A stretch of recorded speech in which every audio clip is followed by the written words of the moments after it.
Finally guys हामी चाहिँ विनो पार्कतिर छौँ।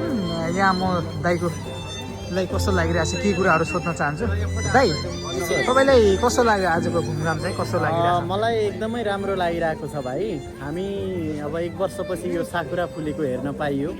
4 साल यही टाइममा हेरेको थिएँ यही पार्कमा आएर, अहिले फेरि यही वर्षको ठ्याक्कै अर्को वर्ष 1 वर्षपछि आएर हेर्न पाइयो। अत्यन्तै राम्रो लागिरहेको छ। यहाँ विभिन्न देशहरूबाट मान्छेहरू आउनुभएको छ। हाम्रो नेपालीमा चाहिँ अब पैयुँ भन्छ होइन, अब इङ्ग्लिसमा चेरी भइहाल्यो, जापानिजमा साकुरा।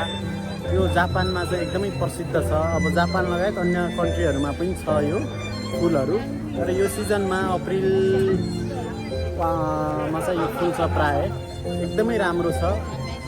मान्छे अब को भिड छ यता। तपाईँले आजको चाहिँ फेमस चाहिँ के छ? तपाईँले चाहिँ यहाँ त देख्नुभएको फेमस चाहिँ के छ खासमा? मैले अब फेमस भन्दा पनि अब सबैभन्दा फेमस भनेको त अब आज विशेष भनेको यही नै हो, चेरी नै हेर्न आएको हो। देशहरूको मान्छेहरू आउनुभएको भएर मान्छेहरू एकदम धेरै आउनु भएको छ। त्यो भएको भएर चाहिँ एकदमै रमाइलो भएको छ। यहाँ अलिकति तनाव टेन्सनहरूलाई पनि दूर गर्ने मौका मिलेको छ। एउटा साथीभाइहरूसँग भेटघाटको अवसर जुरेको छ भेन्यूमा र जे भयो नि एउटा रिल्याक्स फिल भइराखेको छ।